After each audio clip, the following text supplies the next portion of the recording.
on, everybody? Welcome back to another episode of the Viall Files Going Deeper edition. I'm your host, Nick, joined by the household of Genevieve, Amanda, and Derek today. What's going on?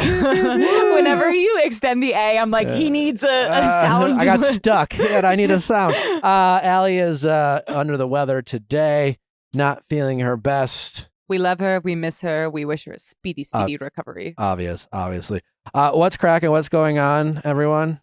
Seems like you might have a little bit of an update. I do. What's going it on was with recently you? announced. Thank you, Genevieve. Yeah, thank you for the Threw it opportunity back to to talk you. about myself. Obviously, the cast of Special Forces season 2 has just been announced, and yes, yours truly is a part of that cast, along with Tom Sandoval. Yeah, that's right. I have alluded to the fact that I have recently gotten to know Tom Sandoval a little bit. It was what do you guys think of the cast? Star-studded or? Yes. Fun combo. So here, the cast is myself, Tyler Cameron. Some of you might know him as the heartthrob of Bachelor Nation. 2 Bachelor Nation people, myself and Tyler. Tom Sandoval of Vanderpump Rules. Black China was there. Des Bryant of the NFL Dallas Cowboys. That was exciting for me to see Des Bryant. Bodie Miller, Olympic gold medalist, downhill skier? Skier? Yeah, skier. I wanted the to word say you're looking for? Yeah, I was going to say like figure skater. Bodie. Downhill. Bodie's awesome. Jack Osborne. You might know him as Ozzy Osbourne's son, Jack. A Nepo baby. A Nepo baby. So you're a fan. A huge Automatic fan. Automatic fan of Nepo babies. Robert Ory, legendary basketball player. Big shot Robert Ory, as he's often known. Tara Reid, from you might know her from Van Wilder, American Pie. Tara was A-list in her heyday, I would say. Right? Wouldn't you say, Derek? Yeah, American Pie changed Yeah. the landscape of cinema for sure. Yeah. Thank you. I feel like we got an insight into you in film school, the conversations you were having in the hallway. Just any movie. No, it actually did. And the thing with American Pie is so many of those actors were just so, they were so popular for so long. I don't know, within the comedy space. An iconic movie. I haven't seen American Pie. It's a list of many films. Do you think that? You've never seen American Pie? No, I know. I haven't either. Oh my God. Eugene Levy going crazy. Let's table that Yeah. for a second. We also had Kelly Rizzo. She was married to Bob Saget. Obviously, we lost him. It was really great to get to know Kelly. Jojo Siwa, obviously, who we just had on the show. No secret that huge fan of JoJo. I didn't know anything about her before we met, but really just a huge fan, obviously, of having gone through this experience with her. Brian Austin Green was there as well, who was also a friend of the show. I'm literally thinking about our bunks and where each person slept. Without giving too much away, what was the energy surrounding Tom Sandoval? Tom was definitely very nervous. You could tell going in. I think there was a little bit of buzz.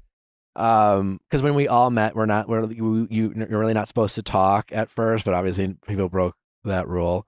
Some people knew of him. So many people knew about him. I have so much to say. I don't know how much I can give away.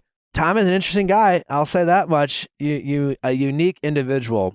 Do you think this show was a good context for him post Scandival?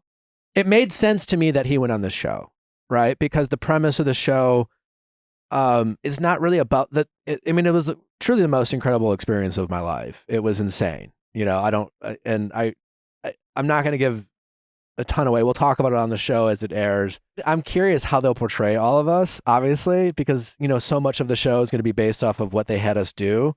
I spent a lot of time with Tom. There was one time I was in a Jeep, just Tom and I, and we're constantly mic'd, and there's cameras everywhere. So everything we do is filmed. There's a lot of GoPros everywhere and just stationary cameras. And I had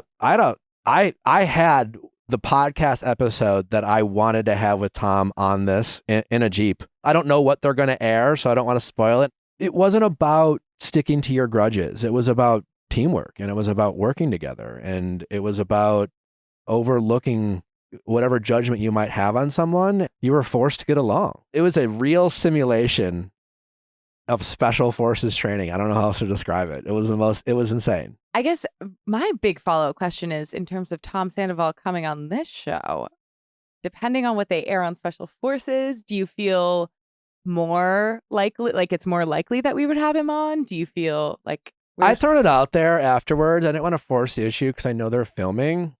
Maybe I think the chances increased. well, on the topic of Vanderpump filming again, have you seen that clip on TikTok of, Ariana very famously was like, "Do you have any last words for me?" And then it seems like on set she has been holding the line and absolutely ignoring him. Ironically, it seems like Rachel, it sounds like she's not on this season. That there were some rumors about negotiations, and there were some, first she was going to be back on, then she was holding a hard line. Now it sounds like she's just not, and maybe because they just didn't pay her enough, but I wonder if she'll make an appearance at the very end, though. Like maybe if they'll save it for the finale. Maybe she was just like, if you offer me fuck you money, I'll come on. But short of that, it's just like, what's the point?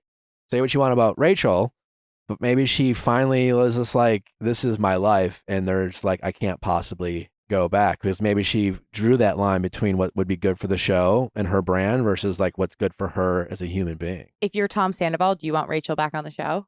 He snuck in pictures of him and Rachel, and he showed them to the cast for what that's worth. The special Like- forces.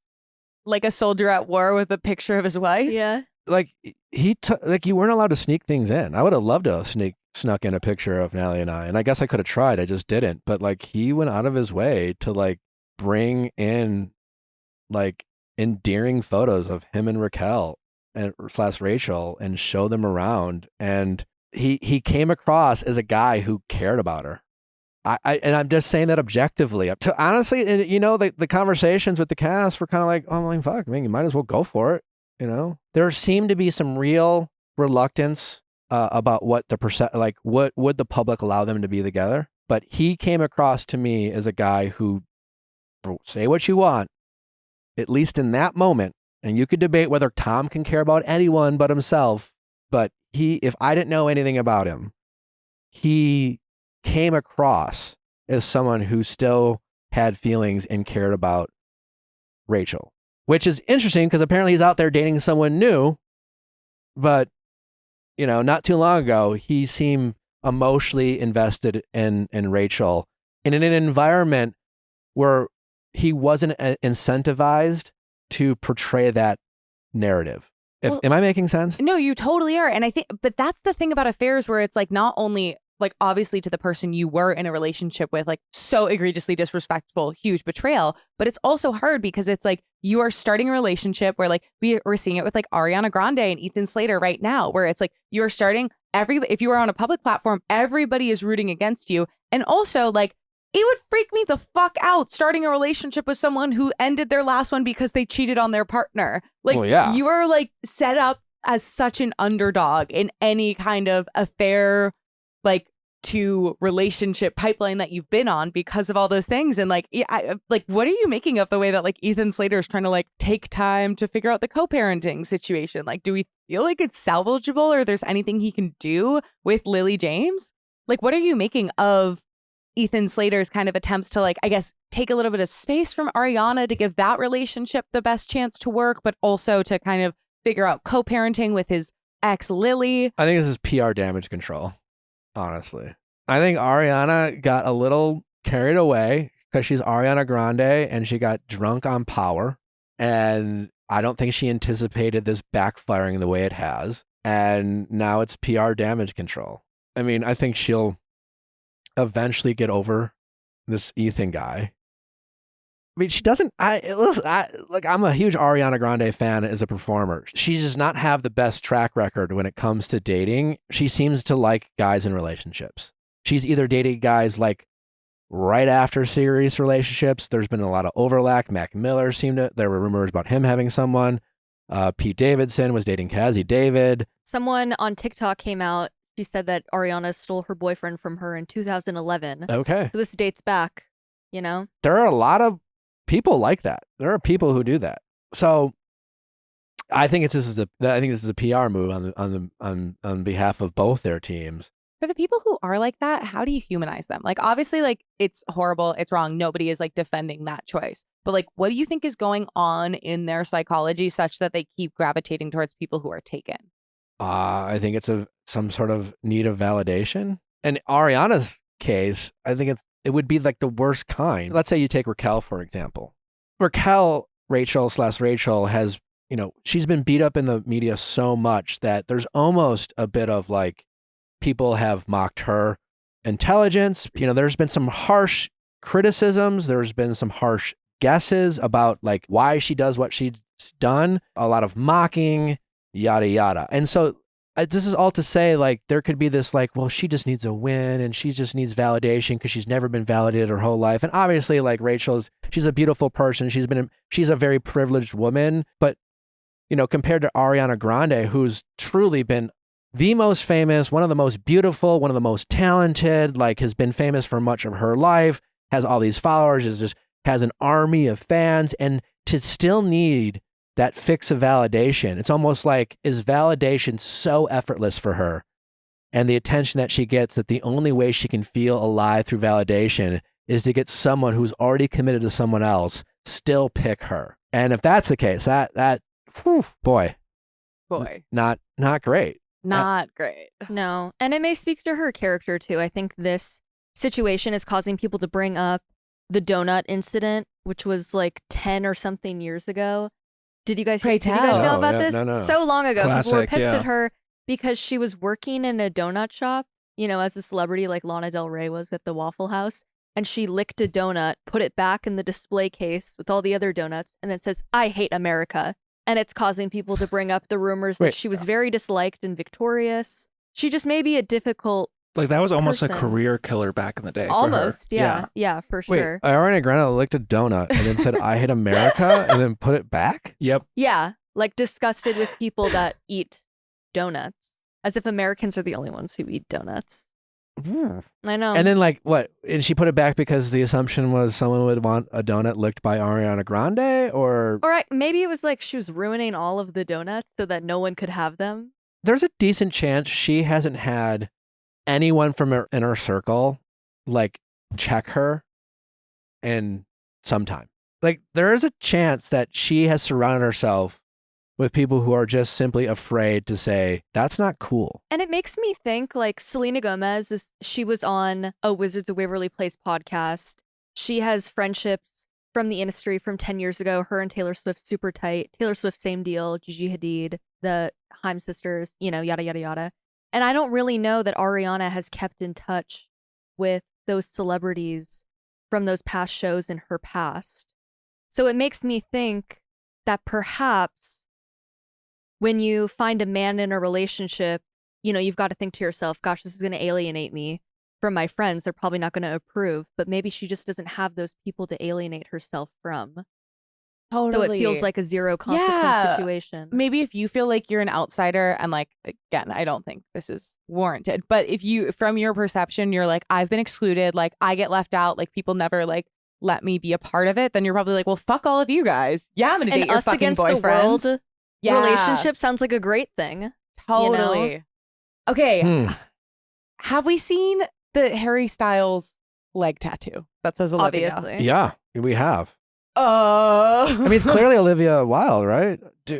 Yeah. I mean, people are saying there was a One Direction song way back when called Olivia. I mean, do I have not- a tattoo of a rose on my body, and it definitely is not in reference to The Bachelor. So there is that.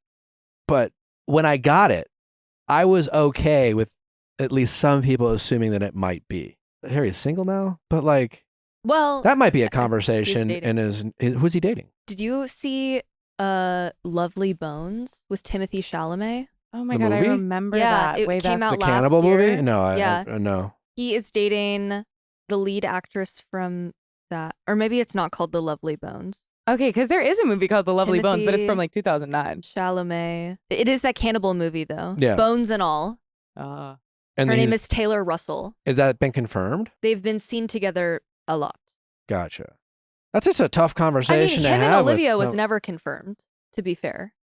But getting a tattoo of the name of your ex. yeah, like if you're dating someone and they have their ex's name tattooed on them, like, do you say, go get it lasered? Right? Yeah, that's a toughie. Yeah. You He know? just has so many that he might be feeling like, just add it to the collection. Sure. Yeah. But Get it changed to like olive or something. like, and try maybe to- he's just like, listen, I got well, he was recently seen hanging out with Olivia Wilde. They were seen exiting the same gym at similar times, Okay. was the situation. But they seem amicable. I'm sure. I doubt he she got the turned her tattoo Harry as a reminder Styles of like, tote inside out when she wears it. say that again? So she like has merch from Harry's Love on Tour. As do I. Yes. One of them, he has a tote bag, and she's turned it inside out because people can see that it's very clearly that tote, but she's turned it inside out. She still wants to use the tote, but she doesn't want to. That's just get a new tote. Get a new There's tote, so many girl. totes in the world. It's also it's totes. Like And it's one thing if it's merch. a purse. And while if Harry's merch is nice, it's not like it's not life changing. irreplaceable. Yeah. Yeah, and like with a purse, I get it. Like some purses have very specific like layouts where there's pockets in places you exactly need. A tote is a tote. It's just a big sack. Yeah. Why that sack, Olivia? Yeah. Why that sack? Have you seen? Okay, so obviously there's been so much buzz about the Barbie movie. Everyone's loving it. Mattel has plans to make some more toy-based films, and I wanted to run by some of the ones that they have on the docket, see what you guys think. Barney. How do we feel about a Mattel live-action Barney? Well, wasn't that documentary recently? The About Dark Side of Barney or something? There was. Yeah. There's also, do you remember Tantric Yoga Guy? Yeah. The guy who used to play Barney is like now like a tantric sex expert. Ew. He makes people come. Ew. Consensually. Oh. No, it's weird.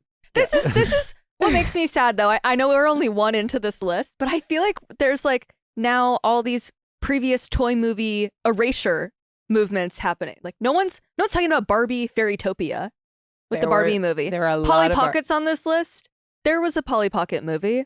American Girl. So many American Girl doll movies. Well, it's also Lena Dunham is attached to Polly Pocket, which feels interesting. yeah. I'm not familiar with Polly Pocket. Oh my god, like little I rubber. loved Polly I am just Pocket. tired of these remakes and a lack of original ideas, of which there used to be, again, so many amazing original movies out there with original storylines.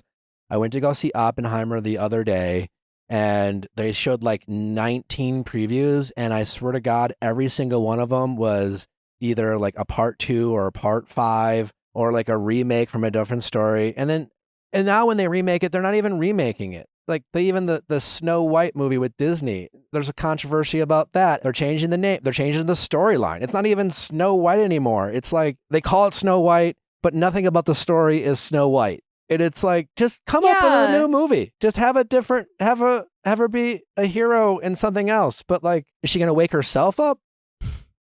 Well, they did. They've been pretty vocal on the red carpets that they're taking out her love interest in that movie. They're like, she's not going to be saved by the prince. Which is like so frustrating because like women should be able to have both in a movie, like a storyline that's like individual to them and like empowering, but also like, why can't she have a love interest too? And if you want a badass heroine who kicks ass, amazing. Love those movies. Great. But that's not Snow White. Like, and also to your point, like there is something nice about being saved, by someone, right? And fairy tales like help kids like conceptualize real life situations, And now they're just like changing the storyline. It's like, I don't know, like the lack of originality. So to all these, I don't know. I just Uno? Uno? An Uno the game? movie? Yes. Are we lacking that much originality? But it's the stars who are signing on to do this too, which is surprising to me. Like Daniel Kaluuya is going to be a producer behind Barney. Do you know who he is? Yeah. Phenomenal actor in Get Out. Yes. Oscar award-winning actor. Phenomenal. Oh, and then yeah. Hot Wheels, J.J. Abrams is going to be the man behind it. What? I mean, that What kind the of heck? tracks. I guess. It only just Tom like, Hanks. What are you doing? It's like, who are these movies for? Because like I am so passionate about Uno, and I don't want an Uno movie. yeah. Like what is this? I will go hard on Uno. I love that I don't you're want to so watch a film. passionate about Uno, though. I haven't played in a while. Is it your favorite Me party either. game, Reverse. Yes. Skip. Yeah, Uno reverse. It gets heated. What's more annoying, being skipped or being reversed on? Skip. Skip is Skipped. personal. Yeah. Skipped is very personal. Yeah. It's like straight to the heart. FOMO element of the Yeah. skip is hard. Where you have Yeah. that one card to play. Exactly. Yeah. It's, But God, I mean, But a movie? Like, Thomas and Friends, phenomenal TV show. I Yep. love that show. Thomas the Tank Engine. oh yeah. Anyway, Boys love trains. And some girls do too, but I feel like it is consistent. Yeah. Little boys love trains. I lost my toe when I was younger because I dropped the heaviest Thomas the Tank Engine toy and I dropped it on my toe. Do you not have a toe anymore? Sorry, my toenail. Oh, Wait, Oh my don't tell Derek. goodness. Derek hates nails.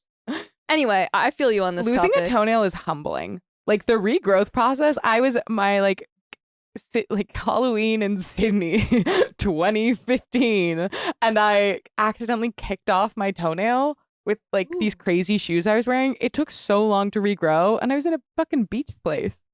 It was Damn, horrible. That's worst case scenario. I don't know. I wish we need more rom-coms out there. We need more comedies. We need more original storylines. When things pick back up, Yes. that's what we need. I know this isn't a Bachelor episode, but there have been a lot of Bachelor breakup rumors out there. I've been recently made aware of. As far as the Victoria and Greg of it all, they're still together. Direct from source. Wow. Just putting that out there. Anyway, well, we have a fantastic episode for you. Sai De Silva is with us from Real Housewives of New York. They have a whole new reboot, new cast. It was such a pleasure getting to talk to Sai. I'm sure you will enjoy our conversation. Thank you guys for listening.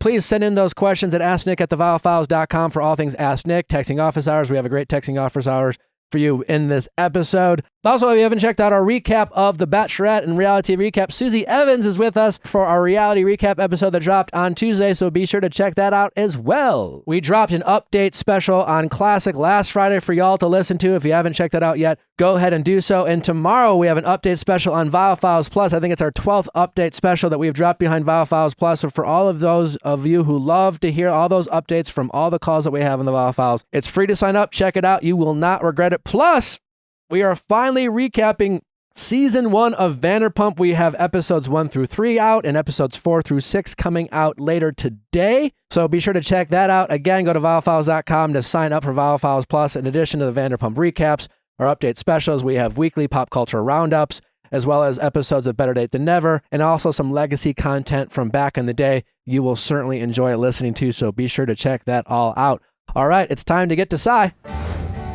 Hey, all you business owners out there, have you heard of Shopify? Well, I mean, if you haven't, I don't know what's going on with your business, but Shopify is the premier e-commerce platform that you have to be using if you are selling anything online. I've been a Shopify customer for years now. It is an amazing platform that allows you to shop, to sell your amazing products and get to your customers. Amazing analytics. What's so great about Shopify is how many additional other apps and applications that seamlessly integrate with Shopify, like ShipStation and many other things that kind of help modify ShipStation into a do-it-all e-commerce platform. Whether you are a garage entrepreneur or IPO ready, Shopify is the only tool you need to start, run, and grow your business without the struggle. Shopify puts you in control of every sale channel. So whether you're selling satin sheets from Shopify's in-person POS system or offering organic olive oil on Shopify's all-in-one e-commerce platform, you are covered. And once you've reached your audience, Shopify has the internet's best converting checkout to help turn them from browsers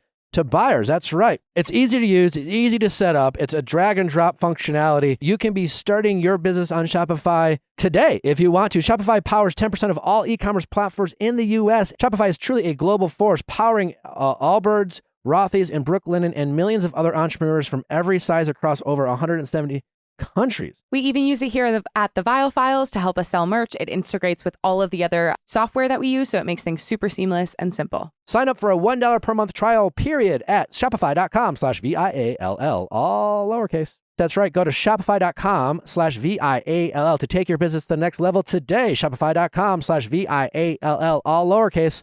That's shopify.com/VIALL. Sai, welcome. Hello, how are you? So good. More importantly, how are you? We're excited to be talking with you, get to know you. You got the Real Housewives of New York. You got first two episodes out. We've been watching it, so it's been fun. So how you been? How you been enjoying this experience? It's crazy. It's definitely a little journey that I'm new to. I had no idea what this would entail, but here I am. I'm enjoying the ride and I'm having a good time. I'm curious. Obviously, as a franchise, this has been out there for so long. There's so many kind of iterations of Housewives, and then Housewives in New York is kind of, I don't know, one of the more legendary ones in the past. Like, how aware or familiar were you of the franchise? Were you a fan of the show before you became a Housewives yourself? And how'd you get involved in it? And what's it been like? I mean, of course, I think I'm definitely a Bravo person. I've been around the franchise or known of the franchise for quite some time. I've watched RHONY up until probably when around Heather left, and then I kind of fell off. But I also watch other housewives. Like I love Atlanta. I love Miami. Those are really, really entertaining and funny. I like this comic relief aspect to it. So I kind of resonate with people who just don't take life too seriously and like love to have a good time. And then I got approached just because Bravo reached out. They were looking for a very dynamic, inspirational group of women. And I happened to fit that bill. So they kind of approached me and asked me if I would be interested. What's the casting process like? Is it kind of just a quick phone call and ask if you're interested? Or was there a period of time where you were unsure, or were you pretty much dead set on doing it as soon as you got the call? No, I was like, am I being scammed? I was like, what is this? Yeah. What are you talking about? Be a part of the Housewives. I don't even know what you're talking about. So at first I didn't understand it. And then once I got on the call with the casting directors, they kind of explained that they would be interested in having me interview for the show. And they told me that they're doing a reboot. So I was like, okay, this is very interesting. Like this is the first time in franchise history that you would actually be starting all over again. You would get 6 brand new women and you would represent New York City. I was like, I think I'm really interested in this. So I interviewed for it and here I am. Obviously, so much about Housewives is kind of seeing their lives, their family lives. Obviously, for the ones who are in relationships and married, which you are, they're part of the show. What were those conversations like with your husband in terms of about him being involved in their role? Because obviously there's, you and bringing kind of your world into it, but how do you have those conversations with the other people who kind of be indirectly affected? I definitely had a conversation with my daughter. She's 11 and she really is into acting. Acting is her thing. So when I told her about this, she was beyond thrilled. She was like, do you think that this is going to catapult my career? And I was like, okay, all right here. And then as far as my husband, at first he was very skeptical about it. He was like, look, you've built this community doing what you do for the last 9 years. Is this something that you really think that you would want to do since you've already have such a solid platform? And I explained to him, we went through the pros and the cons. I have a very private life when it comes to my husband. Those are things that really never see social media. So this is going to be something that's completely different, right? I'm opening up this box. I'm opening up my world for anyone to scrutinize my marriage. So it is a lot. But after I explained it to him, he's someone who's not on social media whatsoever. So he'll never see comments. And he's like, sure, if this is what you want to do, I'll support it. Love that for you. The fact that he's completely off. Completely. Doesn't even have a Facebook. Wow. That's great. What boundaries, if any, did you guys discuss in terms of what was off limits in terms of maybe bringing your relationship? Obviously, you've already been pretty open about what makes a relationship work. You've talked about the amount of sex you guys have, which bravo, we love that. But obviously, also that can be vulnerable to put out there and just as I've learned, unfortunately, you can put things out there with the best of intentions and someone will find a way to use it against you or throw it in your face down the road. What conversations with your husband in terms of boundaries, if at all, did you guys set in terms of hey, I'm fine with this, but maybe let's not talk about that? I don't think that we had to actually set those boundaries. We've been together for 14 years. Okay. It's unspoken. They're I'm never going to bring cameras in my bedroom for sexy time and then kick you out. That's none of your business. Bravo's probably bummed to hear that. Yeah. Yeah. I won't even start that. That's not us. And I'm also not overly affectionate in public. So I doubt that I would allow cameras to ever be anywhere near that. There are certain things that we just would never speak about. It's natural. Yeah. We just know one another. There are family things that no one would ever hear of because those are just very, very personal things that those are our boundaries, Well, it's been early in the season. I've enjoyed watching it. Unfortunately, it feels like, I'm curious what you think. And I know it's early, but y'all seem to just like each other too much, I'm waiting for some just ridiculous cattiness where it's just just fighting for no reason. But so far, it's you guys really seem to which is obviously nice, but You all seem to be really getting along. I mean, I think that's really funny because aren't we supposed to like each other? This is the thing. I think we're bringing back that lighthearted, fun RHONY that it was in the past without anything being too dark. Also, I just want to say, give us a chance. Like, we're only 3 episodes in. All right. Like, we need a moment. I don't think we could just go hot off the press here, like give us a moment to spend some time with one another. I wanted to check because like, I know it sounds so silly, right? Because obviously we love people who get along. We love camaraderie. We love women getting along, but it is Housewives, like, so like, I hate to be like, are you guys going to start like hating on each other and being mean for no reason? But like, thank you for reassuring us that maybe there's a chance. We're not mean for any reason. Like, we fighting over cheese. We do have tension within the group. There are certain things that do happen when you spend too much time with family, siblings. It is what it is. You end up, fighting. That comes very natural, but it's a slow progression and we want you to see this journey. Like, there's so much more to it. Yes, there's definitely going to be tension, but there's also going to be a lot of laughs.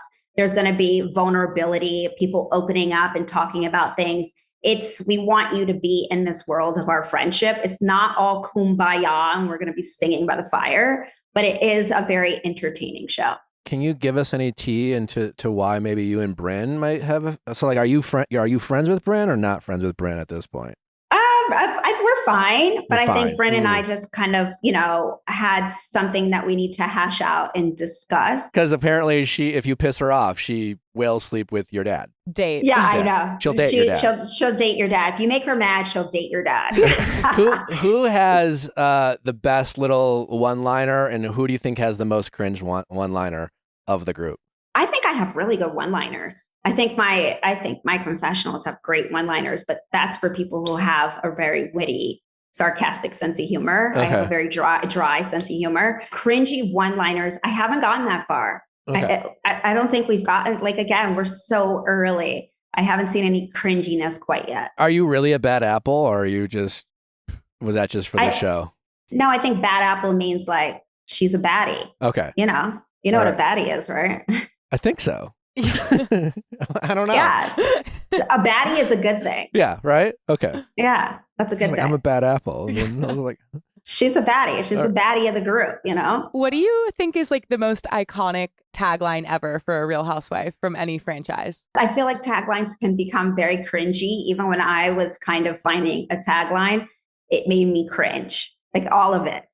I thought that maybe we could like get away from the tagline because it's just so hard to talk about yourself in this one little tagline. And it's kind of like, do you make it funny? Do you make it ridiculous? Yeah, what is it? I agree with you, Sai. Just to try to like come up with some one-liner that's supposed to be like spicy, but also Nick, like, if you were gonna do, I have no idea. Give it a shot. No, I agree with Sai. It's like I feel like it's a lose-lose. It's a lot of pressure. And then you're stuck with this tagline. Like, people are going to remember this tagline forever. So like Bryn, gotta make it good. I feel like Bryn's going to be like, yeah, maybe I shouldn't have said I'll sleep with your dad, because she probably was clearly joking. Now everyone's like, don't introduce her to your dad. Dad. Like, exactly. So, I mean, Bryn is fun TV. She's a fun girl. She loves to have a lot of laughs, but you're right. Maybe a few years from now, when she's married and has kids and with someone's dad, maybe she's not going to think that's funny. Yeah, who knows? So on the show, you kind of identify as an influencer, social media influencer. But to be honest, it kind of seems like, it's Housewives, it's reality TV, and it seems like all of your peers are very much on social media. They're kind of getting into the game. But earlier in their season, they almost kind of been, I don't know, throwing just the smallest amount of shade your way for like, oh, of course, Sai's bringing the clothes and trying things on. But like, at least you're owning it, because I feel like they're just like social media influencers, but don't want the title of it. They want something that they deem is a little bit more prestigious. Do you think that's, I don't know, what's your take on that? Because I feel like you're at least owning it, where they're trying to act above it, but they're just doing the same shit that you're doing. Well, I mean, this is a legitimate job to me. Like, I'm not here to explain what my job is. I've been doing this for 9 years. I've been doing it since I was blogging, like a blogger as an OG. And I think a lot of people don't understand that this is a very lucrative career in being in media, whether that be podcasting, social media. It is very lucrative for the people who do take it very serious. So at the end of the day, whether they mock me or throw shade at me, they all know that I'm very well off and I'm perfectly content with my career and where I am. I think it just gets a lot of bad rap and it really shouldn't. I think there's a lot of unknown behind the job. So when people hear that you're an influencer, they automatically wave you off. There's no respect for it whatsoever. And they think, oh, poor little girl, she just married rich and she's just taking selfies of herself when it's so much more than that. Yeah, well, good for you for owning it. Are there any of your peers who you feel like you've had to confront about this topic or feel like kind of passive aggressively don't give you the respect that you deserve? No, I don't think so at all. Like, if anything, I've given them a lot of advice about what to do with their social media. Love Definitely that. Someone was like, can I sit down with you and pick your brain about it? You know, I've put together like content creation sheets for us all to do together. Like, I am a girl's girl. I very much so love helping.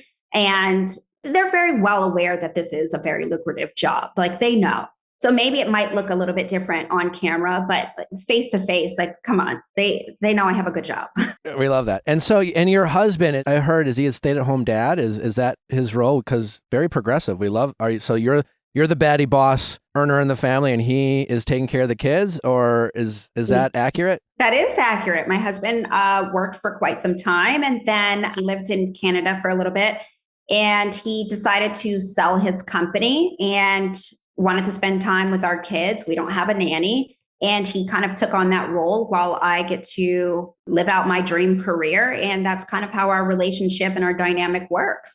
It's ideal. I love it. He's happy. I'm happy. It's great. That's incredible. It's incredible, but also a bit uncommon. And we will hear from a lot of, we talk a lot about relationships and dating on this show. And so, oftentimes we'll hear a lot of successful women will kind of complain about, they feel like men will be intimidated by their success or their earning power and things like that. What is a quality in your husband or just an aspect of your relationship for the ladies out there who might be listening, who feel like they've struggled kind of finding maybe a guy like your husband?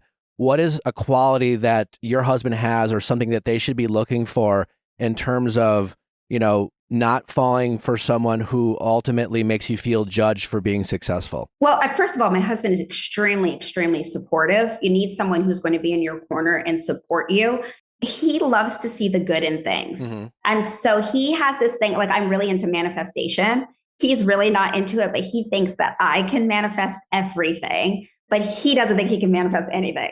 So usually when I'm going after a goal, he is under the assumption that no matter what, I'm going to conquer that goal. Like, he's very much so my wingman. He's there to cheer me on. There's no power struggle whatsoever. I think that's what happens a lot in a relationship, that there is a little bit of a power struggle, especially when the woman is making a little bit more money. Mm-hmm. It's almost like a man can't deal with that. And I think because my husband has had his time and he was on the top of his game and he worked at a time when I did not. And he helped me a lot with getting my career kind of like started and just as in the support. He's happy to pass the torch on, he's happy to see me thrive. It's not a competition, in marriage, we're a team at the end of the day. And he's my partner and we're teammates, like, when it's time for him to pick up the kids, then so be it. If we need to kind of tag team in and he's like, yo, I need a break from doing this, and this, then so be it. Then it's my turn. But at the end of the day, you need a partner and you need a teammate. And that's how we run our marriage, very much so. Yeah, we love that answer. Another thing that we often get asked about when people who are in relationships for a period of time, they talk about kind of keeping the spark alive, keeping connected, things like that. You and your husband have been together for 14 years. What works in your relationships of how do you guys stay connected? How do you guys find that time? Because obviously life can come at you, kids, stress, whatever. You got this new show. Obviously that can be a distraction. How do you two make sure that you're always prioritizing each other and kind of find your way back to each other? And like I said, stay connected.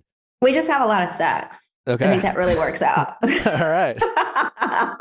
You know what? At the end of the day, you get very busy. It is what it is. That's something that you can't really help, but we keep our sense of humor alive. We're a couple who loves to joke around and we really thoroughly enjoy one another's company. And I travel a lot. And when I come home, I feel like that makes the relationship a little bit spicier. Okay. They say absence makes the heart grow fonder. So for a while, we actually lived apart. When I had our daughter, I lived in New York and he lived in Canada because of his company, and he would just commute back and forth. It was amazing. because he would do 1 week on in New York, 1 week off. And it was just like when he came in town, I wanted to get dressed up. I wanted to do my makeup. I wanted to go on dates, and it kept things very spicy. And then as soon as I was like, you're getting on my nerves, he would leave. And then we would do it all over again. And we've gotten so used to just kind of that role. So when he finally did move in, when our second was born, we just knew when we needed space, and then we knew when we were great together. But at the same time, you got to stay intimate. When you're intimate, you stay connected. How do you guys initiate? Because I also hear, you know, I'm engaged, but I don't have a bunch of kids and married and life. And so we have less distraction in our relationship, but you always hear, you know, it's like, for the people, let's say for the people who are listening, they're like, oh, that's great, Sai, but like, you know, it's just hard to initiate, or I feel like I always have to initiate. Like, how do you guys keep it, you know, where it's not one person feeling like they're initiating it, or how do you guys initiate the sex? I mean, how do you guys keep it going? Because I feel like there's a lot of people who might be listening and say, well, I would love to do that, but it's not as easy, you know, like how would you answer that? I don't know. Are you like, it depends on how naughty you are. Like there are times when I get smacked on the ass from my husband, and I know like, okay, it's go time. Okay. It just depends. You know, it depends. Like if the kids aren't in the house and we want to do some afternoon sex, I happen to be home. Like I sometimes will initiate it and do things that, you know, kept our relationship spicy when I was young. What is your go-to, you know, Sai's feeling it. She's ready to go down, not go down. I mean, that's never mind. Yeah, maybe I am. I don't know. Maybe. Yeah, right. But like, what's your maybe? What's your? Do you have a go-to move? Do you have like Sai's guaranteed to get you action move for when you're in the mood and you want to get some from your partner? Oh, oral sex goes a long way. I mean, that's just like a given at any given time. Like, no, who's going to turn you down? Most men will not. Yes, yeah. My husband is not going to turn that down, whether that be in the kitchen or on the couch or wherever we are. He's not going to turn that down. He's going to embrace that very much so. He's going to invite me on in. And that usually does the trick all the time. We don't have any issues there. Also, have a few drinks, listen to music, laugh, have fun, just enjoy one another's company. Like, just remember what brought you there in the first place. Marriage takes work at the end of the day. You just have to put in a little work. And when you guys were long distance, did you guys do anything to keep connected while you were gone, or you just like enjoyed missing each other? Was there sexting going on? Like, how did you guys keep the flames going? We still do sexting. Like, sexting happens all the time. I'm gone for about 3 weeks out of the year during fashion month. So sexting still happens. I'm not into like the Zoom sex or anything like that. I think that was in my 20s when I thought that was cool. Okay. But now it's like the hot and heavy breathing over the phone is just not for me. Sure. We do love some sexting. Every now and then I send him videos or photos.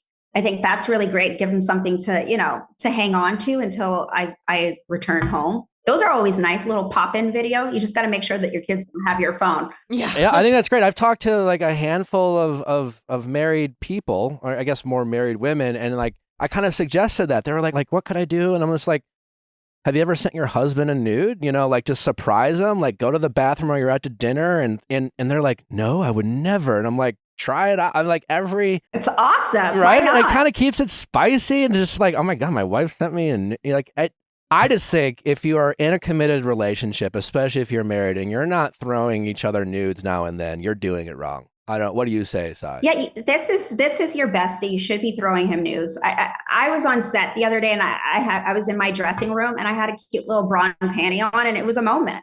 And I was like, hey, thinking of you. You got to do these things to keep the relationship very spicy. Go take a trip to Agent Provocateur and get yourself like a whole getup and go home and surprise him. You know, those are always very fun moments. Not that your husband ever would, but what would you do if your husband thumbs up one of your nudes? Like, what would be a fireable offense in terms of a type of response? What? Are you kidding? That's all I would get is a thumbs up. That would never happen. Okay, just making sure. That would never ever happen. If I'm getting a thumbs up, that means that my kids must be in my husband's phone or something. Like it must be like, ew, disgusting, mom. I guess it's a thumbs up. Like, you know what I mean? That would be like mortifying. How generous of your kids to still throw you a thumbs up if they're like, you know, it's just like, ew, mom. But like, I guess you tried, you know, like, oh, damn. I would be so mortified. But yes, there are some times where my son has, my husband's phone. So I always am like, hey, are you alone? Or do you have your phone? I always have to do like a test text first, unless the kids are at school. Okay. But you gotta make it fun. You gotta be spicy, and you gotta do these things. Like, this is your partner. Why not have fun with your partner? Is there anyone of your castmates who you think could use this advice more than others? Like, is there anyone who's a little more tightly wound when it comes to dating and kind of putting themselves out there and being vulnerable and kind of mixing it up? Not dating, but I do have one cast member who's like not really going there with her husband. So I think maybe she needs to get her pipes cleaned just a bit. I'm assuming that's Giselle. Giselle? Yeah. Jessel. Yeah, Jessel. Jessel. Pipes cleaned. Yeah. What a graphic description. I mean, don't we all need to get women, we need to get our pipes cleaned. There's nothing wrong with that. It's okay. It's all right. Just move those cobwebs out of the way, and it's totally fine. Sex is natural. Everyone has sex. How did you get those kids, right? It's like, we're having sex. It's fine. It's totally fine. It's completely natural to do. We would love for her. I don't know if she is or if she isn't. I don't know what's going on. I can't sex shame anyone's relationship. That's not up to me. But I would, if she needs any pointers, I'm here for her. Yeah. All right. We love that. Are you keeping tabs on any pop culture drama out there like we are? Have you been paying attention to this Ariana Grande drama that she's involved herself in? Yeah, you described her. I'm so confused by it, because isn't that the redhead guy, like her co-star, right? What's his name? SpongeBob. Ethan Slater. Yeah, Ethan Slater. He played SpongeBob on Broadway. Yeah. SpongeBob. Yeah, SpongeBob guy. He's married, isn't he? But yeah, he was. Filed for divorce. Yeah. Very recently separated. He did file for divorce? So it seems like, his wife recently came out and I guess blamed her. She called Ariana not a girl's girl, which is... I thought she said it worst wasn't thing. true. I thought she said that's completely fabricated. It's not true. Well, I'm his wife. I think you're thinking of the actor who played SpongeBob in the TV show. His wife came out and said, they're not talking about me. They're talking about the other SpongeBob. Oh my God, there's too many SpongeBobs. I know. I think that's what you yeah. might be thinking about, because Broadway SpongeBob's wife, so we have TV show SpongeBob, Broadway SpongeBob's wife came out and said, Ariana's not a girl's girl. I'm completely blindsided. My family is just collateral damage. Yeah, and so and Ethan and Ariana's team have come out and denied it and said they didn't start dating until they were separated. But it's my theory that Ariana and Ethan met each other, and then I don't know what was going on, maybe some sort of emotional cheating, and then they were like, okay, well then we'll break up, and then kind of publicly put out our relationship. But it sure sounds like, according to Ethan's wife, that everything seemed fine in Loveland until Ethan met Ariana. And so I'm so confused by it. I wouldn't even think that he was her type. You know? It's I guess the question is her type married man? Because she seems to have unfortunately, there's a bit of a history here with Ariana and guys with girlfriends or wives. Maybe because she spends so much time with them. They're her castmates. I don't know. I don't know what's going on, but I do get a lot of my gossip from TikTok. So sometimes it can be a little bit all over the place. Yeah. Like, for example, I'm down some Britney Spears hole, that she's not Britney Spears and it's really AI that we're really seeing. So it just depends. Do you think it's not really Britney Spears? I really was like, oh my God, Britney's missing the other day. I really had to call my best friend and say, no, I really think Britney's missing because AI can't get teeth right. So it always looks like her teeth are missing from the bottom. And it's a conspiracy theory, but I fell down this rabbit hole and I'm thinking to myself, no, I think Britney's missing. And then a friend of mine, she got slapped in public the other day. And then I was like, maybe she's not missing. Okay. Yeah. Who's the most girl's girl in your group? Who's the least? Uba and I are very girl's girl. Uba's great. So lovely. She loves everyone. I think Jenna is the least. Jenna's not really into big girl groups. Really? Who's the most likely to go after someone who's in a relationship? Bryn? No. I don't know. She's the one who says she's going to date your dad. I know, but she is just joking at the end of the day. Okay. I hope. I don't think that anyone. You're a sweetie, Sai. I love how you're almost. Are you too nice to be a housewife? Apparently not. I think people think that I'm actually pretty mean on the show. Really? I'm not. I'm just being honest. You seem I'm lovely. a very honest person. No, I don't want her to get that that rap. She is very flirtatious, though. She is very, very flirtatious. With anyone, even if they're in a relationship? I don't know if it's anyone and if they're in a relationship. I just have seen her be very flirtatious in general with people everywhere. She'll flirt with anything. She'll flirt with a wall if she can. She's a flirty girl. Okay. That's impressive. Yeah. Yeah, that's a feat. She's a flirty girl. Yeah. In discussing emotional affairs, like with physical cheating, there's for a lot of people like a very clear indicator of like when a line is crossed, but like emotionally there can be kind of like murky water. Like I'm curious for you, like how would you define an emotional affair? Like at what point would you say like this crosses the line, like this is unacceptable, like a standard you hold yourself to and your husband holds himself to?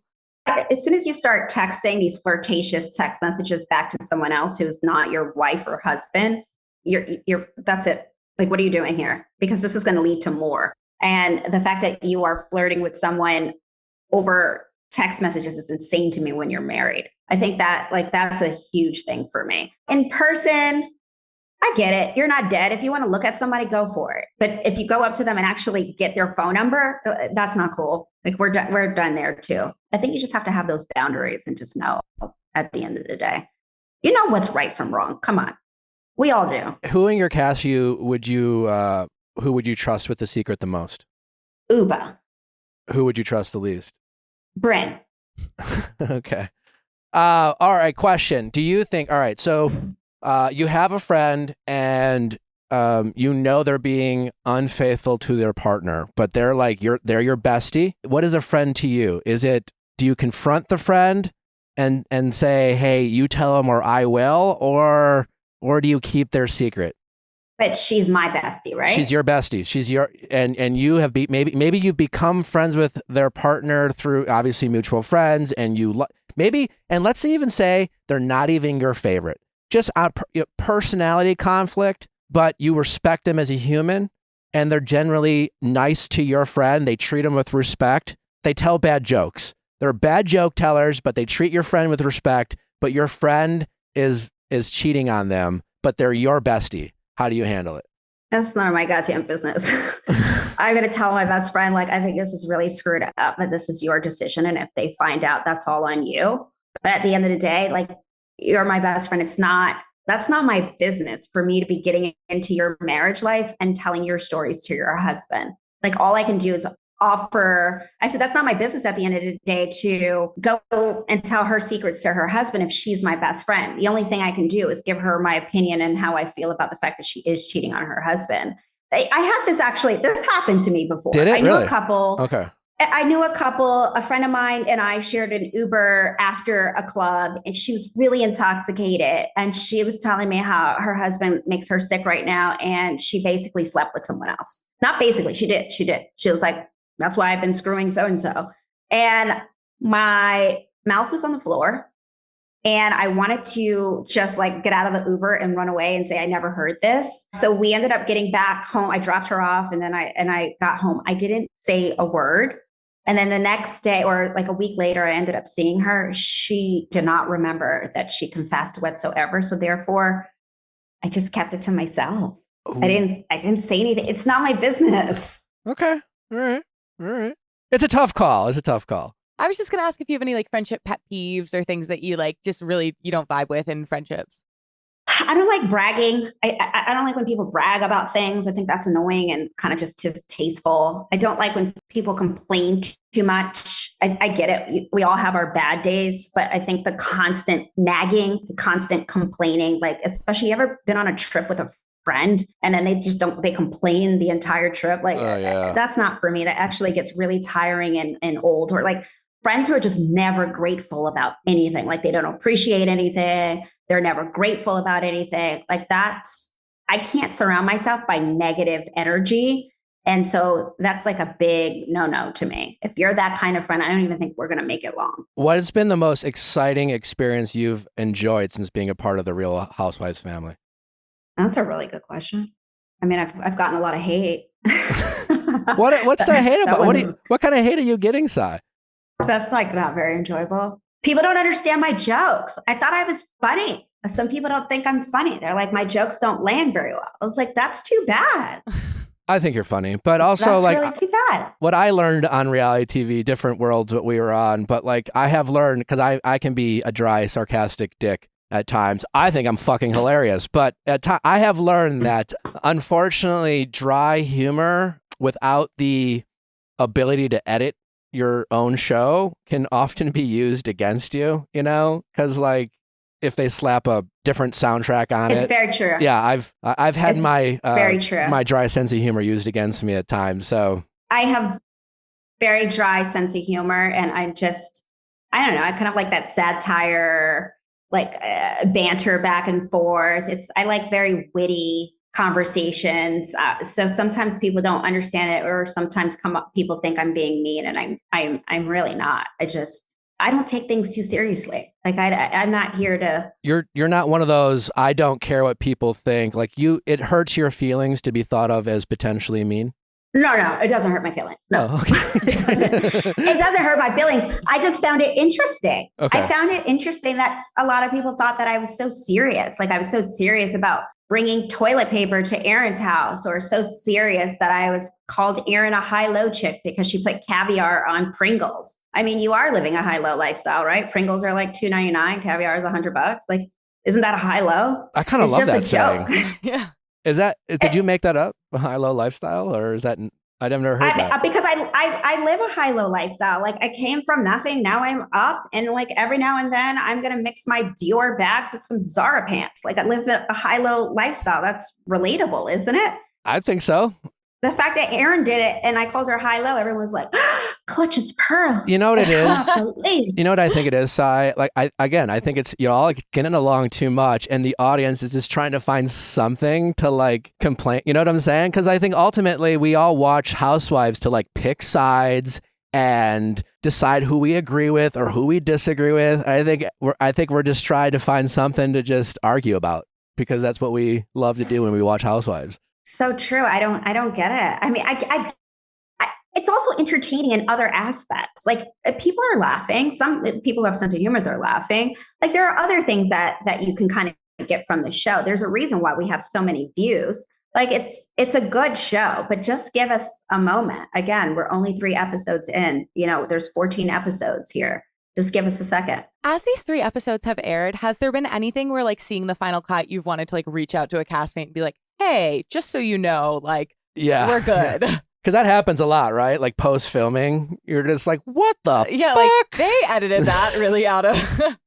and I just think I don't feel the same after. It's like rehashing these feelings. I might have been irritable at the moment, and maybe I've yelled or said something at that moment, but I do feel the need to kind of reach out and be like, I'm sorry I did that. I'm sorry for what I said. I was really hungry. Like, you know, it is what it is.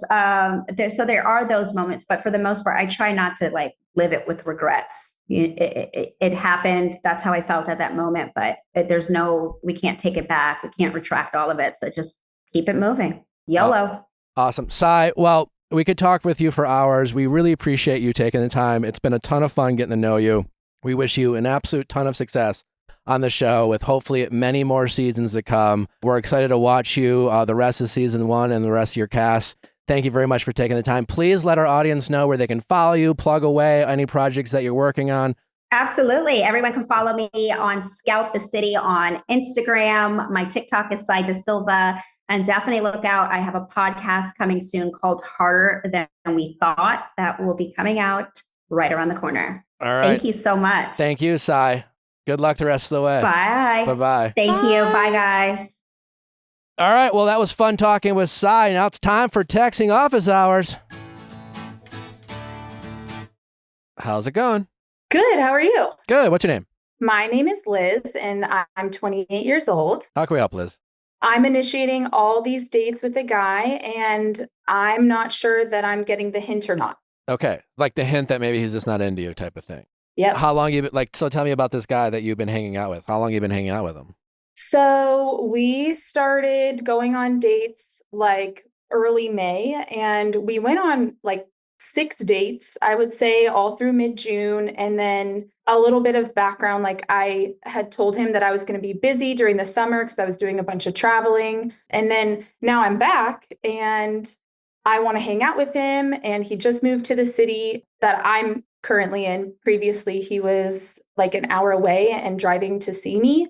So now that I'm back and he's actually moved here, like as of a couple weeks ago, I have been initiating these conversations so that we can make plans. And he doesn't seem that interested. And so I'm not sure if I should continue to text him and ask him to make these plans or not. So did all your dates happen before you like took this like summer sabbatical with him? Yes. And you went on 6 dates and then you were like, I'm going to be busy. And then you kind of pieced out?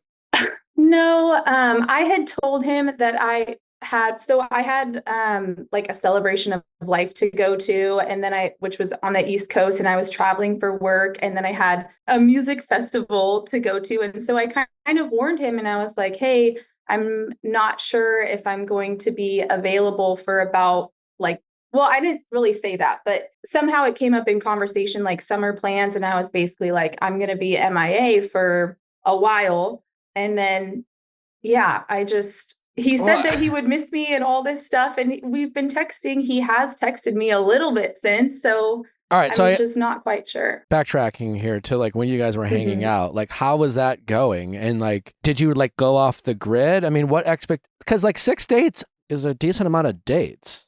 So I guess what I'm saying is six dates is a decent amount where if you were going out of town for a period of time, I would think that if you felt good about this relationship and these 6 dates you were going on, you would have said more than just be like, oh, by the way, I'm just like leaving town for a period of time. Like, did you set any expectations? Did you tell him how much you liked him or disliked him? Like, where did things stand when you left? And like, did you guys keep in touch when you were out of town? And like, how much checking in did you guys do with him? We checked in while I was out of town. It happened to be my birthday while I was traveling. It was for a work trip. Okay. I invited him to my birthday celebration with my friends. And I did warn him. I was like, by the way, this is going to be a lot of people, so no pressure. And he didn't want to go, which is totally fine. So that was about like halfway through me being MIA. And then he did reach out to me after my birthday weekend. He reached out to me on my birthday. And then I was going camping. And so I messaged him and I was like, hey, I want to see you next week. Like, let's go get dinner. And he said, I'm down. And then he was telling me that he is actually moving to where I am within a week. And so I gave him some time to like do his moving stuff. And then I checked in with him after the move, trying to make plans for last week. And we were supposed to hang out on Thursday. And then I messaged him the day of, and I said, I'm available after this time. And then he didn't text me back until way later and after the time that we were supposed to hang out, and said like, sorry, that time was too late. I had to go to work. And then I just disliked the message. And then I haven't said anything since. So I feel like we've been trying to make plans, or at least I've been trying to make plans. And he was checking in with me a little bit. Like, we texted a few times and had a conversation. He was asking me what I was doing and like how things were going. So I feel like I've been checking in. I don't know. Clearly you have been reaching out, but it's kind of a weird thing you didn't do anything wrong, but it's like, yeah, you almost like took a break in the middle as things were ramping up. But like, now that you have the benefit of hindsight, looking back, what's your most honest assessment of what you thought his interest level was before you left town? Like, did you feel like he was super into you, or did you feel like it was just like mutually fine? Okay, that is another thing. I am finding him pretty hard to read. I don't know. I would say that he was into me. So the last time that we hung out, we had a more deep conversation, right? That was the first time we talked about like our past relationships and like kind of what we want for the future. And we were both pretty much on the same page. And I was really stoked that we had that conversation because I had been wanting to have that, but we have never talked about like being exclusive or like being in a relationship and like timing for that. Have you guys hooked up? Yes. Yeah. We've hooked up a few times, and we've also hung out and not hooked up. So I care less about the times you hung out and didn't hooked up, but you've hooked up multiple times. Mm-hmm. And why, after 6 dates and several hookups, did you not feel compelled to get some clarity about like what this was before you went out of town? I did, but I didn't know how to bring it up. How did you not bring it up? Well, I think when he was asking me about my past relationships, that was the deeper conversation that I guess I had been looking for, but I didn't feel the need. What do you mean you didn't feel the need? You did, because like we're on the phone talking. Right. I guess another aspect of this is his move to the city has been long overdue. Like when we first started dating, he was going to move out here. And so I think in the back of my head, I was like, I don't want to bring too many like big life changes at once. You know, like I know he's moving to the city. I also moved here like 6 months ago. So I was like, I don't want to put too much pressure when I know he's probably got a lot of things going on. So I think I was being overly considerate A of little bit, yeah. his situation. I think a mistake, you made me think about something. I think a mistake a lot of people do in your shoes early in dating, like don't try to fit into someone's life. Like if you find yourself trying to be like, well, how do I fit in their busy kind of like life, and like you're making excuses for them, and like, oh, well, and like I love that you're empathizing and being considerate, but like the way you're talking is being like you're trying to fit into his life rather than early on. You know, you don't want to be selfish, but like right now you want to find someone who can fit into yours, and then see if you like them enough to be willing to do the same for them, you know? But like before you figure out whether you want to fit into their life, you have to make sure that, you know, it's vice versa. And yeah, moving is busy and things like that, but you're already finding ways to like not bug him. If you're so worried about inconveniencing someone or stressing them out, because you're implying that you don't want to stress them out. So if you're early on, you're hanging out, you're going on dates, you're having sex, and you're worried about stressing them out because you want quality time. Maybe not your person. Am I making any sense? I just feel like if this early on, if you think you asking for quality time is something that will stress them out, then that's a red flag. You're implying that your presence could be a negative, or that you hanging out with them could be a negative, or that you reaching out to them could be a negative. And I know, listen, we can get insecure about, and we like someone, we get nervous, but that's essentially what you're saying. I just think that it never goes the way we want. You know, like you're not really being considerate. I think you're just being afraid of rejection, and you're selling it as consideration. Yeah, I can see that. So how do I move forward from this spot? Like if I want to continue hanging out with him, do I just go for it? Because I mean, yeah. Well, Jen, Okay. Amanda, what would you guys do? I feel like there's like two routes. There's either the like just really stick it out logistically and like wait until you see him and then in person. Because I don't know. I think it's kind of hard. I have total respect for people who like kind of have these conversations via text. For my personal style, like I wouldn't know, you know, it's like how Nick always says, like people read text how they interpret them. So like for me personally, I don't think I would want to address this via text. So I would like kind of really do anything I can to like make it logistical. Like if he cancels, immediate like kind of scheduling follow-up question, like just like make it happen. And then in person be like, say, you know, like especially if you're like a drink deep or like things are like playful and you're vibing, just being like, hey, I'm gonna be honest, like I don't know how into this you are, just like checking in, because like to be like, you know, it kind of seems like this is like low priority and I just like want to make sure we're on the same page here and that like I'm not waiting for you. So I feel like you could either go that direct route, or I think you could just be like, okay, but you know what, I'm not going to sideline myself, like this guy is clearly like not worth taking myself off the market for, and like really try to invest, go on some fun first dates, like see how things feel. I think so often it's just like when you have it's such a cliche that's annoying but frustratingly true of like the second you become more carefree and like show less interest, they tend to like follow up a little bit more. But I think like the thing to watch out for is to just make sure that like you don't feel resentful of this person or don't feel like you're kind of owed something from him, because right now it kind of feels like you're making sacrifices in hopes that it will all pan out and you're investing in him. And I think that can be just like a really hard thing. It's so easy to end up bitter in that situation because you're like, you know, being considerate and doing things that like might not be your like first preference of like how you'd want to like interface with someone, and in hopes that it will eventually pay off. So I think just like making sure that you are not behaving in a way that is like inconvenient to you or that is like emotional labor to you is a really good way of like kind of just keeping tabs on not getting invested in someone who's proven that like they're a little not stable in the way that you might want them to be. Since you've been hanging out with him, have you been essentially taking yourself off the market?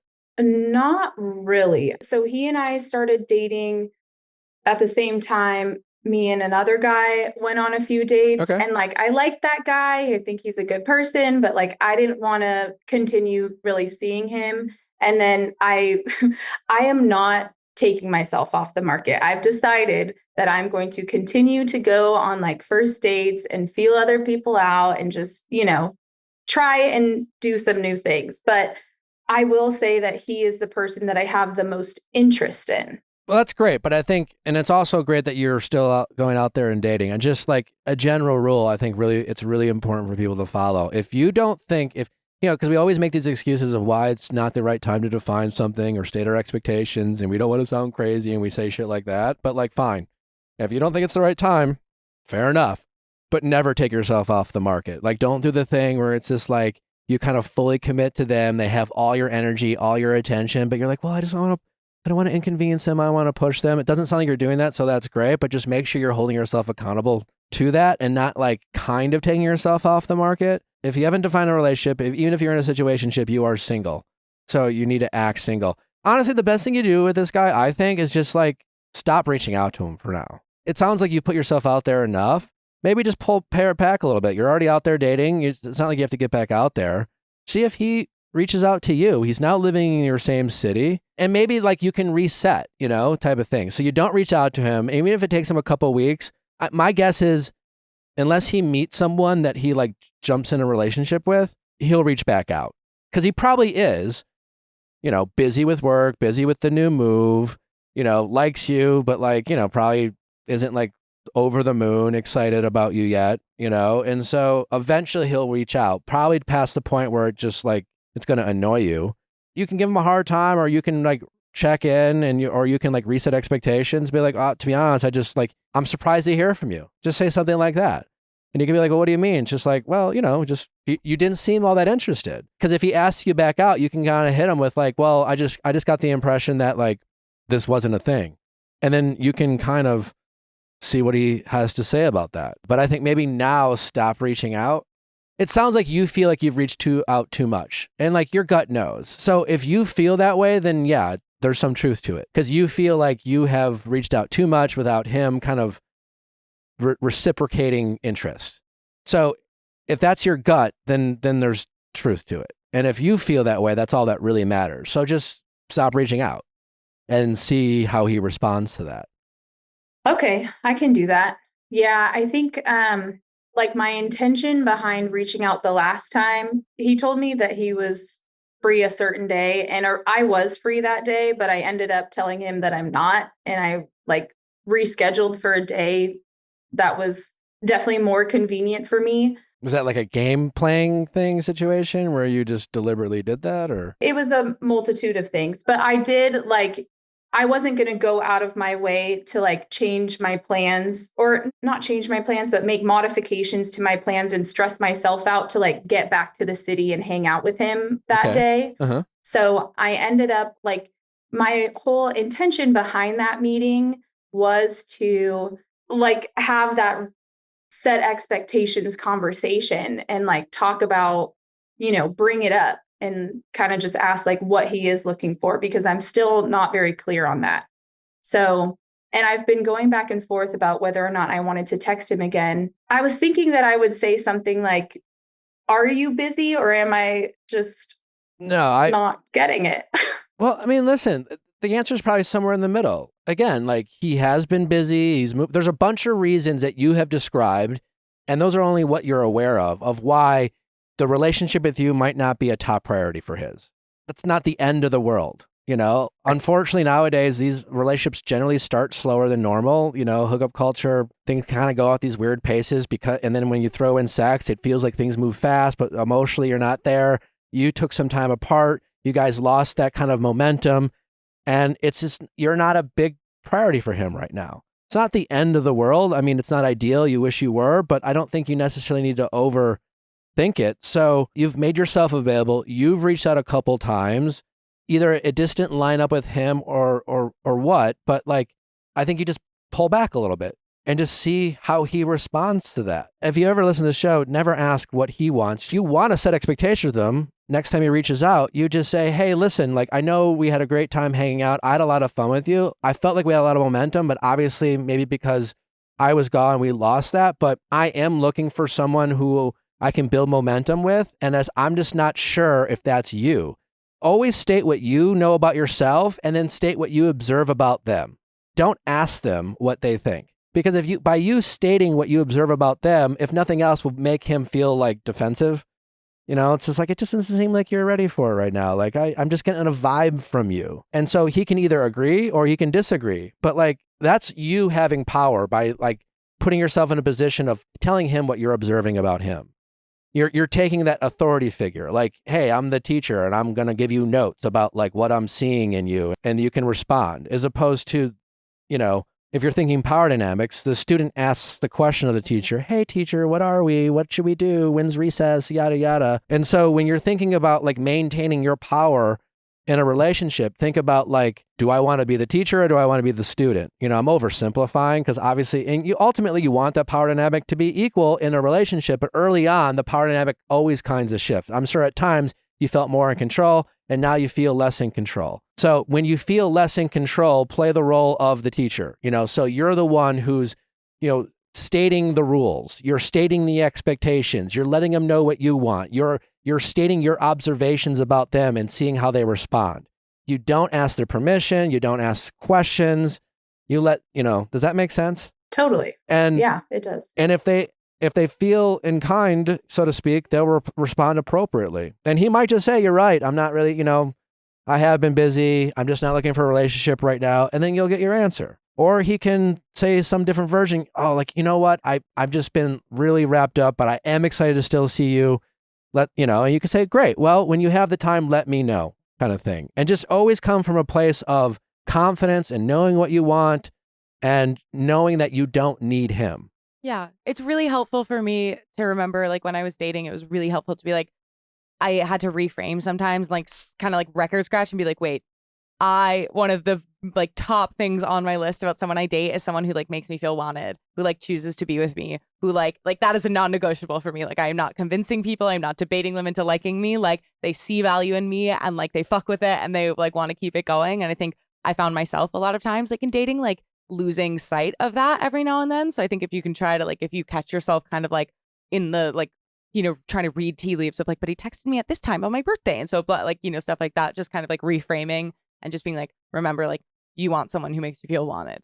And like, you can help facilitate that. You can give some nudges, but at the end of the day, like that like is a non-negotiable.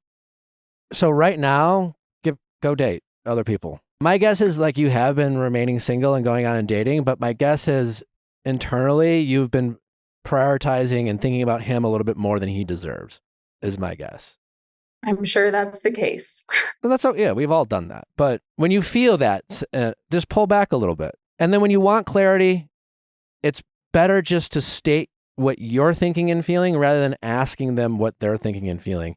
You never get your power by like asking, you know, how do they feel about you? It's both scary, but it comes across very confident just to put out what you want. You know, because most people don't have the guts to do that. You know, most people don't have the guts to be like, this is how I feel, take it or leave it. But when you do that, it never backfires. But never backfiring doesn't always mean you get the answer you want. It will never make someone who was going to be interested in you become less interested in you by you demonstrating confidence in yourself and knowing what you want. Like it's just never happened. All right. I guess I'm going to ask for, or not ask, but I'm going to tell him what I want the next time he reaches out. The next time he reaches out. Yeah, just think check-in. You know, oh, I'm surprised to hear from you. You seemed really busy, you know? And if you don't necessarily, if he says, let's get together, you could say, oh, I'm kind of surprised. I mean, you don't have to push the issue. You can bring this up on the date. That's entirely up to you. But just kind of give him a little bit of a hard time that, it's like, oh, you just thought maybe, this thing had run its course. Just be playful, but don't sound needy or desperate for information from him. Just think teacher.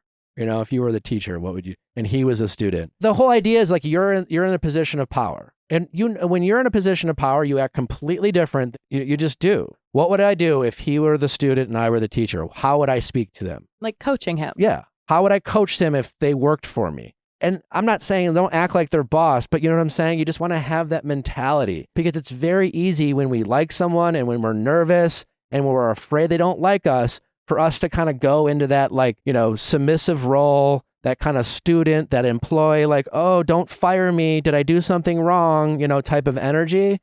You want to flip it and, like, you know, think about what would I say if I were in this role? And I think it'll serve you much better. All right. Well, keep us posted. But yeah, All so right. I think don't reach out to him for now. You've done that. You made it clear. He'll eventually reach out when he does, then try a different approach. Okay. All right. I can do that. All right, well, I'll keep you guys posted. Please do. Do you feel like you have an example from like either dating or like a relationship of like when you kind of like coached someone up, or like when there was like a behavior that you kind of identified where it's like, oh, I would really appreciate this, and like we're able to kind of like bring them through it? What do you mean? Because I think for me, it was like, I think good nights were a big thing with my boyfriend, where I kind of was like, hey, you know, I could have like either passively at the beginning of the relationship sat festering, being like, why the fuck didn't he wish me good night? Like, I thought this was common decency, when it's like, no, it's not. Everybody has a different attitude on that. Sure, yeah. And so it was the kind of thing where I was just like, had to remind him a few times of like, hey, this is important to me. And then he like totally got the picture. Like, Well, I think just that, saying this is important to me. yeah. And that's a powerful statement. This matters to me. I would like you to give a shit. You know, some version, you know, you have to say it like that at first. But that comes across as much better than like, why don't you do this? Like, you never do this. Like, and first of all, it's like, well, you never asked and I didn't know. Because now you're responding to someone who's like already criticizing you before you even had a chance to do something about it. Have you ever been unattracted to someone who's been like, I want this, I like this matters to me? That's why we like people who are just confident in their opinion, whatever their opinion is. When people kind of own who they are, everyone finds it attractive. Even if you don't agree with what they like or dislike, you know, it's just an attractive quality to just say, I value this, I know that, and can you work on that? And it's like it applies not only to the beginning of relationships, but like down the line. Like I remember I have this one friend named Kat. She's so badass. She just is like Texan, like take no bullshit. And she was talking about how like in relationships, she's like at a certain point, like all relationships have a point where you're like, hey, I'm getting on the plane and I really want you to come with me, but that baggage can't come. So you got to either leave the baggage or not get on the plane, and it's totally your call. But like, that's how it's working. Or, you know, at least the baggage isn't my problem. I like the metaphor. Sometimes it's not that easy to just be like, drop your baggage off at the door. Not baggage as in like, oh, you have a complicated family situation, but baggage as in like you like have friends who are like bad influences on you and who like you spend a little bit too much time with, like something like that. Well, I mean, that could be a little, you know, friends can be complicated. That could be nuanced. But I'm just saying, like, stating what you want at the risk of someone disagreeing with you and maybe not liking you, people are attracted to that. It all comes back to like cool girl syndrome. I feel like as a woman, sometimes I am like, I have been poisoned with this like deep internalized feeling of like, oh, being like easy breezy, uncommunicative, even though it makes no sense. Like you're saying, like it's so much more simple. Just be like, hey, this is what I want. No big deal if you're not into that. But like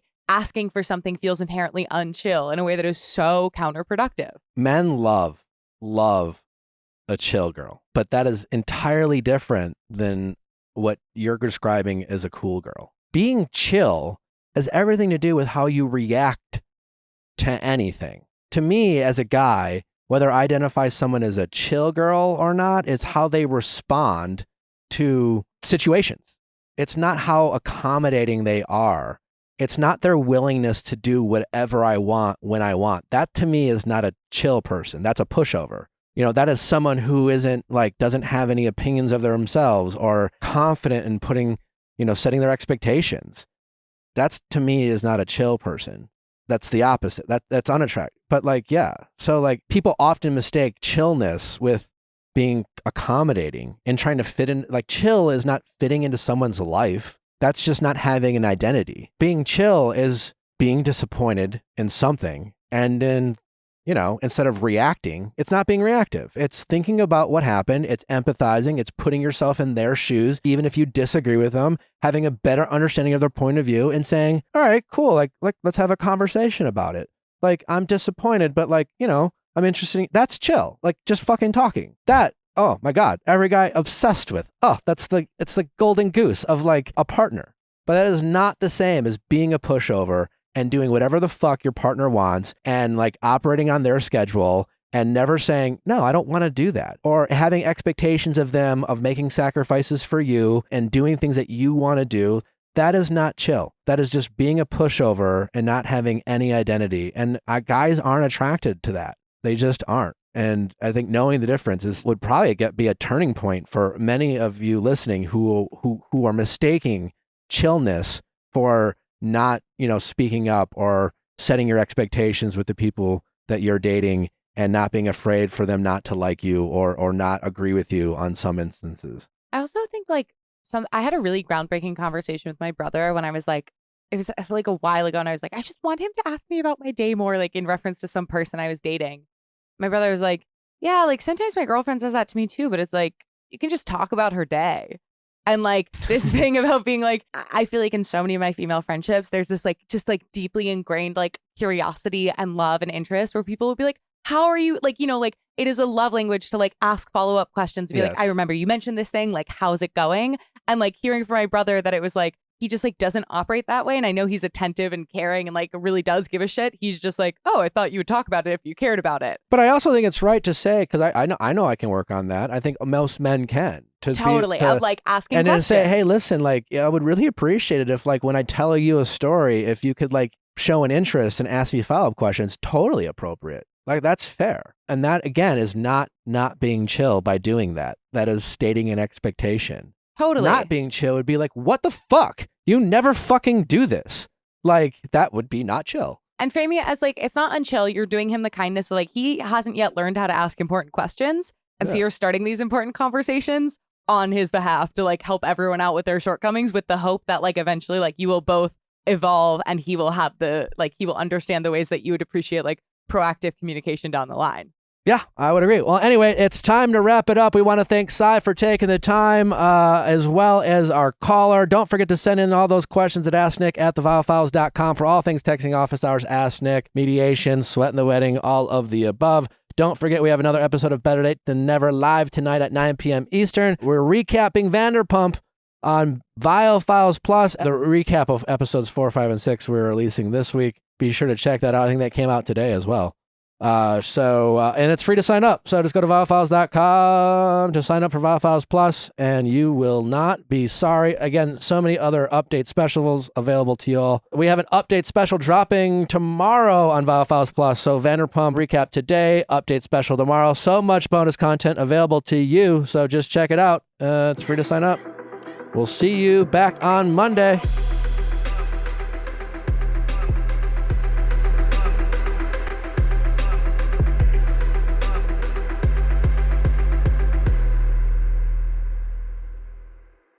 Hey guys, if you loved what you listened to, make sure you hit that subscribe button below. Thanks for listening. We'll see you next time.